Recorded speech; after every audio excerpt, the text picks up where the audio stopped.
Bonjour et bonsoir en fonction de l'endroit où vous vous trouvez actuellement. Une fois de plus, nous allons pénétrer dans les sphères de la connaissance interdite. Ici, nous allons parler d'un patriarche qui a marqué son époque, qui a marqué son temps et qui continue toujours à faire parler de lui. Donc, ici, nous allons parler de Tondor, communément appelé dans les Bibles classiques sur la personne de David, c'est-à-dire le roi David.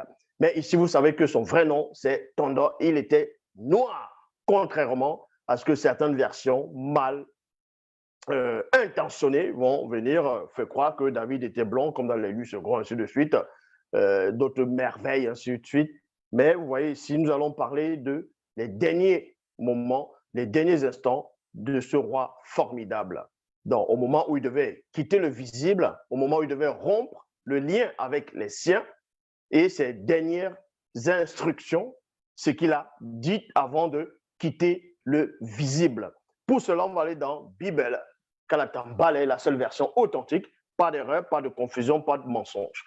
Vous savez qu'actuellement, il y a beaucoup de théories, beaucoup de formes de spiritualité, des religions dites révélées qui n'ont pas de sens, qui ne servent à rien. C'est que des torchons, des poubelles. On doit les jeter dans la poubelle de l'histoire. Donc ici, nous allons partager avec vous l'époque de ce roi qui a intrigué, qui a surjugué, qui continue toujours, comme j'ai dit, et qui était formidable dans 1 roi, chapitre 3, versets 1 à 6. Il est dit ici, dans 1 roi 3, 1 à 6, lorsque Tondor sentit que le moment de quitter le visible était proche, virgule, donc à un moment, ici, ça ne veut pas dire qu'il était blessé, qu'il devait mourir, qu'il était malade, qu'il était en train d'agoniser, non. Il savait cela parce que les patriarches des temps d'autrefois étaient accoutumés à pénétrer le mystère de la mort. Donc de savoir, certains savaient en quel moment ils allaient quitter le visible, en quel moment ils allaient rompre le lien avec les siens. Donc ils vont sentir ce moment, ce jour-là, cet instant venir. Donc pour cela, ils vont appeler, ils étaient accoutumés à appeler les familles, les enfants, ainsi de suite, pour donner le dernier testament, pour donner des dernières recommandations, des conseils, ainsi de suite. Donc, Tondor ici, nous allons donc voir ce qu'il a dit avant de rompre le lien. Dans 1 roi, comme je dis, chapitre 3, verset 1 à 6, lorsque Tondor sentit le moment, donc il a senti ce moment dans les 3 êtres, dans la conscience de l'esprit, dans la conscience de l'âme, dans la conscience du corps.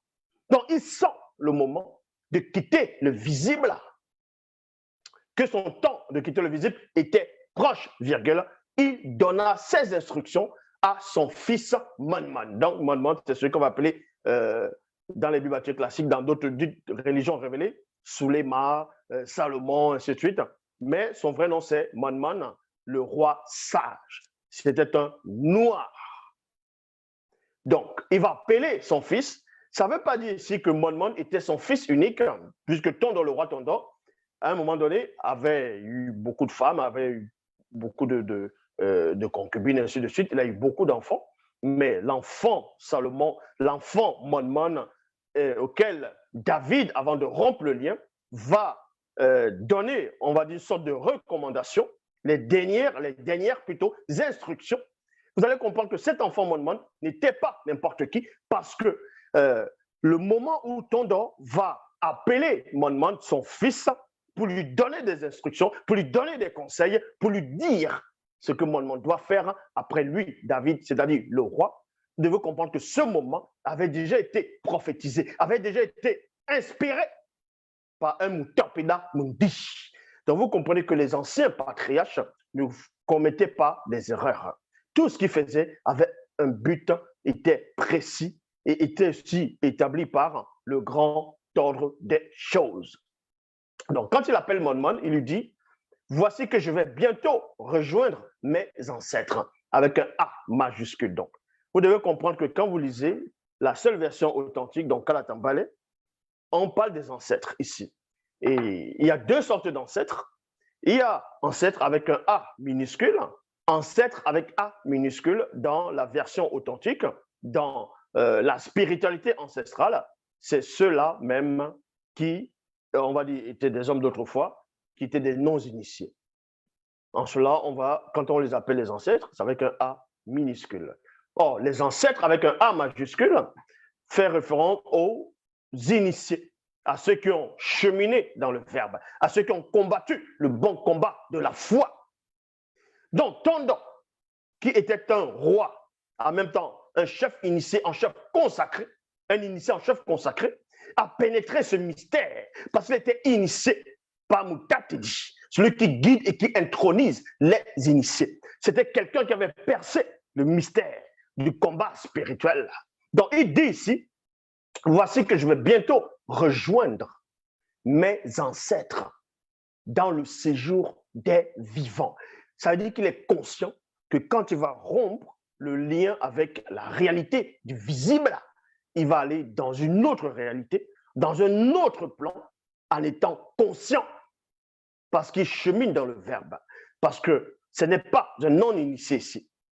Il ne va pas connaître le mystère de la non-conscience, le mystère de l'obscurité, mais il sera conscient. C'est pour cela qu'il dit ici, il dit à son fils Monmon qu'il va le rejoindre ses ancêtres dans le séjour des vivants. C'est-à-dire qu'ici, il intronise, il initie déjà son fils Monmon, que quand même, lui, son père, il va quitter, il va rompre le lien, qu'il ne puisse pas être dans la tristesse, parce qu'il sera toujours conscient de l'autre côté, dans l'autre plan. Il sera vivant. Il va être avec les initiés, les grands patriarches, les grands initiés, les grands prophètes avant lui, qui ont quitté le visible une grande partie. Maintenant, montre-toi courageux. Il dit à son fils, Monmon, que Monmon doit se montrer courageux. Pourquoi il dit cela? Par rapport à son propre vécu. Vous savez que lui, il était courageux. C'était quelqu'un qui avait la force mentale, il avait la force spirituelle, il avait la force morale, il avait la force aussi, à un moment, physique. Donc, il dit à Monmon d'être courageux. Maintenant, montre-toi courageux. Montre-toi courageux. Parce que je sais qu'il y aura de la convoitise, il y aura des épreuves. Tu vas subir des épreuves issus des démons de circonstances et aussi des démons des épreuves. Il y aura beaucoup de gens qui auront envie de t'atteindre, qui auront envie de te détrôner, de te faire pécher, afin que tu puisses mourir spirituellement, connaître la mort spirituelle, connaître la négation, connaître et appliquer l'anti-vérité. Donc, le roi Tondon, vu que c'était un sage en ce moment, il va donner, comme je dis, ses dernières instructions à son fils. Maintenant, montre-toi courageux. Parce qu'il a examiné son fils, il a vu son fils, il s'est vu à travers son fils, il a vu une sorte de miroir. Il dit, sois courageux. Maintenant, montre-toi courageux et conduis-toi toujours, toujours en homme spirituel. En homme spirituel. Comment Monmon sait qu'il doit se conduire en homme spirituel? Qu'est-ce qui lui a fait comprendre que tel comportement, telle conduite correspond, est équivalent à un homme spirituel ou à un homme complètement charnel? Parce qu'il avait reçu l'initiation de son père. Il avait reçu l'initiation d'un puissant guerrier, de celui qui a terrassé et tout, ce qu'on va appeler Goliath. Il a reçu l'initiation de quelqu'un qui aimait Loba, de la crainte du respect qui lui est dû, d'un guerrier courageux, de quelqu'un qui n'a pas baissé les bras, qui n'a pas désespéré. Donc, il était habilité à donner de bons conseils à son fils. Respecte les ordres du verbe de Loba. Marche dans ses voies et garde ses prescriptions, virgule, ses commandements, ses règles et ses instructions en te conformant à ce qui est écrit. Donc, voilà le conseil d'un père à son fils. Mais pendant qu'il est en train de donner les instructions à son fils Monon va écouter parce qu'il est sage. Avant même de recevoir la grande connaissance, la grande sagesse, il était déjà sage. C'est pour ça qu'il va écouter attentivement son père, Tonda. Il va écouter le roi prononcer ses dernières instructions parce que c'est important. Il écoute attentivement. Il ne se dit pas, vas-y, meurs vite et je prends le trône. Non. Il savoure les instructions de son père. Et son père ne va pas s'arrêter là. Donc, Tonda, ce qu'on va appeler David, il ne va pas s'arrêter. Il dit à son fils, il va élever la barre très haute, en disant, sois un imitateur du puissant Boussi. Point. Donc, il lui dit, avant de parler de Boussi, il dit d'abord, respecte les ordres du verbe de Loma. Marche dans ses voies, garde ses prescriptions, ses commandements, ses règles, ses instructions, conformément à ce qui est écrit. Et on sait que Boussi a apporté la loi. Boussi a apporté les ordonnances. Boussi a apporté les commandements, les prescriptions plutôt. Boussi a apporté l'initiation au peuple. Donc, il lui dit, non seulement tu vas lire Boussi, tu vas lire ce qu'on va appeler Moïse ou Moussa. Tu vas lire ce que Moïse a apporté. Tu vas lire la loi, tu vas lire les commandements. Non seulement tu vas lire, tu vas obéir, mais deviens imitateur de celui qui a porté cela. Deviens imitateur du puissant messager de Loma, Boussi. Celui qui a fait sortir le peuple, qui a extirpé le peuple de la mort spirituelle face à ce démon marin de haut rang. Donc, sois un imitateur du puissant Boussi. Point. Ainsi, tu réussiras dans tout ce que tu feras et partout où tu te tourneras. Moutatedi réalisera cette parole qui m'avait dite par le prophète Ingissé, dans ce que va appeler Nathan. En ces termes, il y a 2 points. Donc vous comprenez ce que j'ai dit tout à l'heure, que tout ce qui se passait, c'était des gestes prophétiques, c'était des paroles prophétiques, c'était des restrictions, des instructions prophétiques, alimentées, inspirées par Moutatedi, celui qui guide et qui intronise les initiés. Mais on sait que ça vient du verbe de Loma. C'est pour ça que Tonda lui dit ici que, en gros, ce que je suis en train de te dire, les recommandations, les conseils que je te donne, est encore la branche que j'ouvre ici, n'est pas seulement de moi, mais de Moutatedi, que tu connaîtras d'ici peu. Moutatedi qui va te guider, Moutatedi qui va t'introniser. Oui, tu connaîtras des mystères. C'est ça qu'il dit ici. Ainsi, tu réussiras dans tout ce que tu feras et partout où tu te tourneras.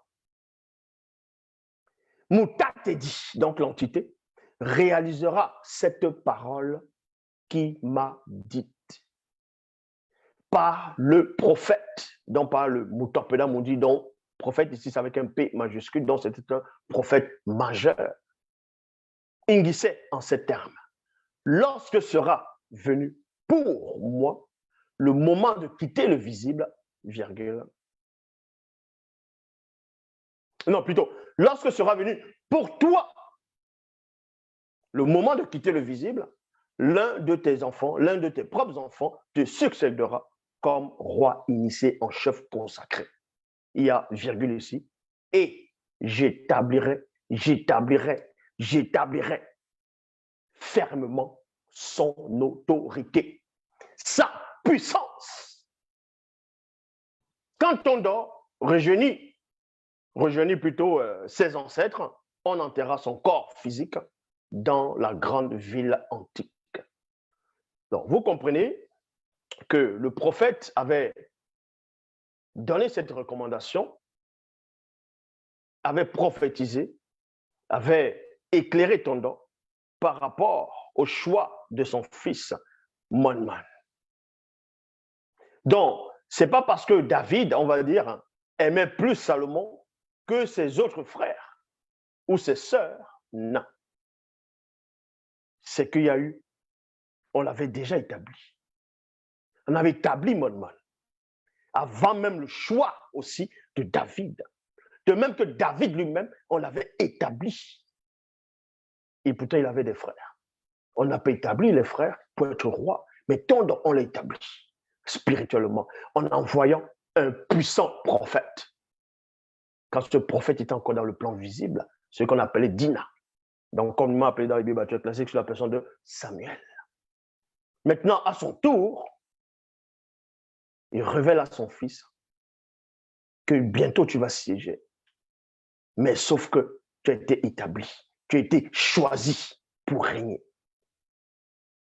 Donc, en gros, ton règne est divin.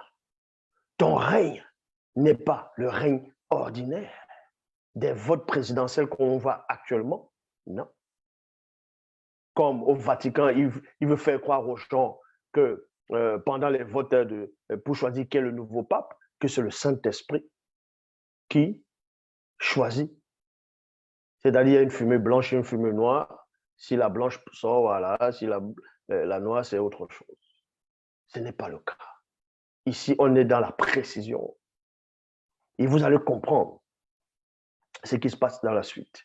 Donc, j'établirai fermement son autorité.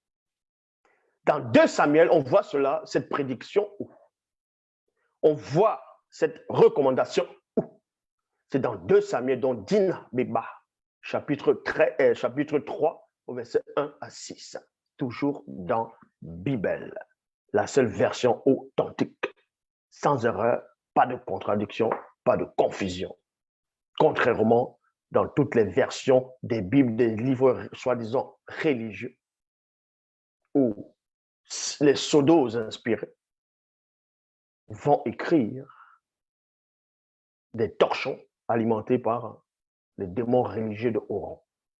Donc, dans 2 Samuel 3, versets 1 à 6, le roi était installé, donc avant que Tondor ne quitte le visible, au moment où il va recevoir cette prophétie, ce commandement, cette prescription plutôt, pour établir son fils au trône. C'est dans 2 Samuel 3, 1 à 6, il est dit. Le roi s'était installé dans son palais. Et Moutatedi lui avait accordé une longue, c'est-à-dire une existence paisible, en le délivrant de tous ses ennemis sorciers des alentours. Un jour, Moutatedi apparut dans une vision au prophète Ingissé, et lui dit, va trouver Tondor. Non, va trouver Tondor. Point. Tu lui diras 2 points. Lorsque tu n'étais qu'un gardien de moutons, je t'ai pris au pâturage pour faire de toi roi, initié en chef consacré de Tombonnet Bila. Je t'ai soutenu dans toutes tes entreprises. Tu vas acquérir un nom semblable à celui des plus grands rois initiés de la terre. Des plus grands rois initiés de la terre. Lorsque sera venu pour toi le moment de quitter le visible, l'un de tes propres enfants te succédera comme roi, initié en chef consacré, et j'établirai fermement son autorité. La question est de savoir comment on sait que ce fils, c'est véritablement Monmon dont on fait allusion, vu qu'à aucun moment, le nom de Monmon, dans de Salomon, n'apparaît là. Que ce soit ce que Tondor lui a dit par rapport au prophète Ingissé, que ce soit où Tondor était encore vivant, c'est-à-dire où il a reçu lui-même euh, euh, cette recommandation, cette prophétie-là. On va voir si on faisait allusion à Salomon, donc à Moïse, ou bien à un autre fils, ou à une autre personne. On va aller dans la prière solennelle de Moïse.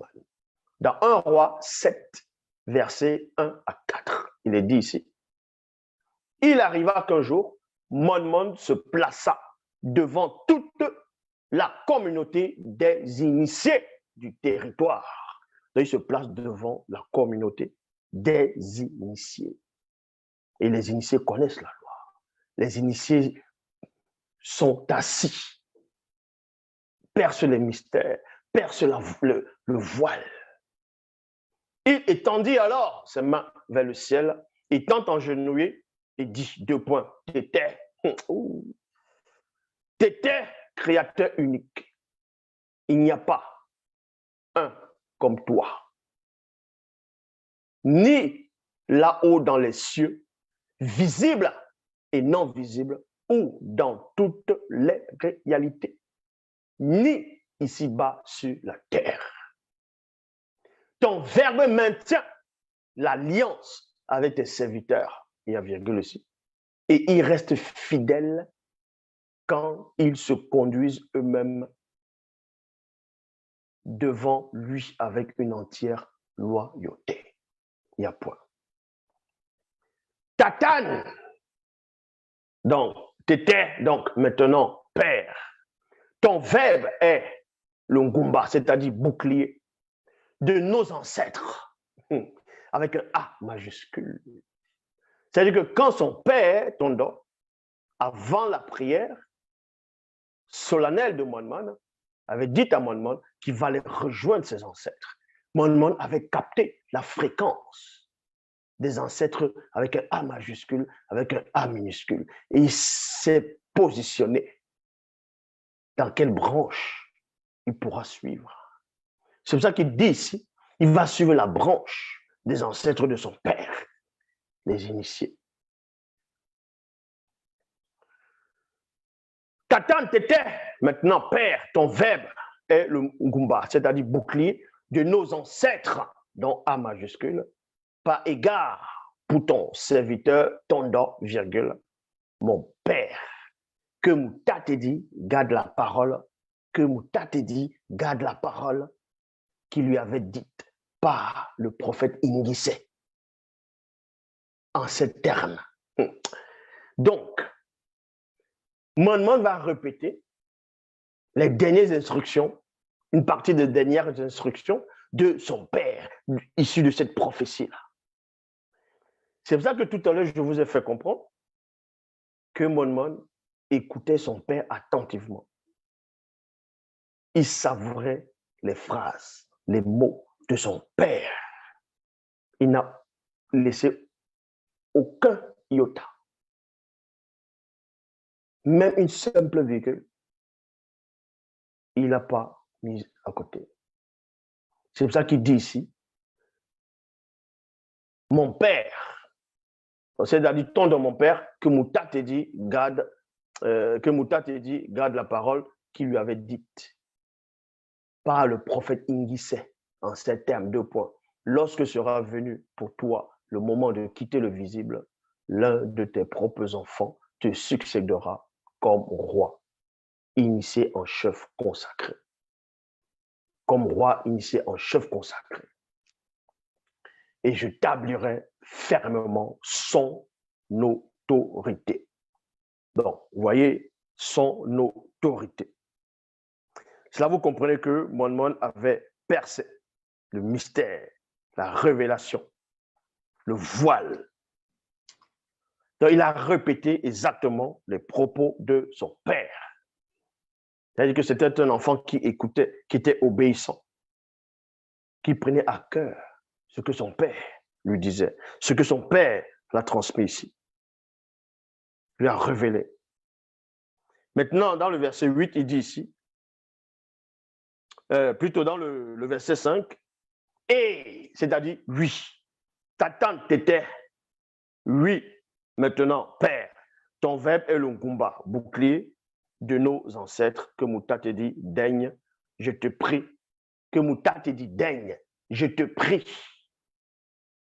Réaliser cette prophétie, cette promesse qu'elle a faite à ton serviteur, mon père Tondor. Mais quoi t'étais pourrait-il? Pourrais-tu vraiment habiter sur la terre? Point d'interrogation. Plus que ni le ciel, ni les cieux et des cieux ne peuvent te contenir. Pourtant, t'étais, moi, l'un de tes fils.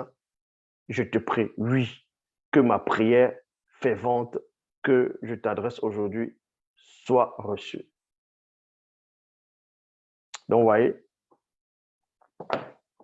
Mon savait que Tondor, son père, faisait allusion à lui et que le prophète Ingissé, sous la tutelle de Moutat, et celui qui guide et qui intronise les initiés,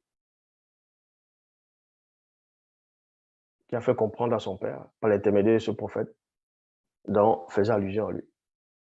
Ceci pour vous dire que les initiés, ceux qui obéissent au verbe de l'Oba, sont connectés. Ici, on n'est pas dans les à peu près, les à peu près. Contrairement à ce qu'on voit dans les religions dites révélées, dans toute forme de croyance, de spiritualité qui ne tiennent pas, qui n'ont pas de sens. Ici, nous sommes dans la source, dans la haute fréquence. Et je répète, tous les patriarches, les initiés, les prophètes, les apôtres étaient uniquement de race noire. Il n'y a aucun prophète, je le dis ici, qui a été envoyé, qui est issu d'une autre race, excepté la race noire. Est-ce que vous comprenez? Je répète, tous les prophètes qui ont existé, tous les patriarches, y compris ce qu'on va appeler Abraham, son vrai nom c'est Sangol, tous les patriarches, les initiés qui ont marqué leur époque. Dans les Bibles actuelles classiques, d'autres faux livres essaient de reprendre, de changer les couleurs, les lieux de naissance, ainsi de suite, sont uniquement de race noire. Ce qu'on appelle les anges, dont les vrais noms, c'est les Bamuloloma. C'est-à-dire les noms Bamuloloma. Dans d'autres religions dites révélées, c'est les Malaïkas. Ce qu'on appelle les Malaïkas, ce qu'on appelle les anges, ce qu'on appelle les Bamuloloma, y compris les autres entités qui sont issues du grand ordre des choses, sont de race noire. Est-ce que vous comprenez? Dans l'histoire qu'on fait croire que Noé a maudit, dans d'autres versions, l'un de ses fils ou bien l'un de ses petits-fils, et que c'est par là où la race noire a commencé, c'est une hérésie. C'est de l'anti-vérité, c'est de l'anti-phrase. Parce que même les scientifiques se concertent et acceptent, dans les sociétés secrètes aussi, que le premier homme était noir. Scientifiquement, ça a été prouvé. Donc, si le soi-disant votre Dieu a fait le premier homme à son image, ça voudrait dire qu'il a fait l'homme noir à son image, dont Dieu est noir. Parce que la spiritualité est une question de race, que ça vous plaise ou pas. Vous n'allez rien changer. Le champion est là. L'Oba s'est encore glorifié.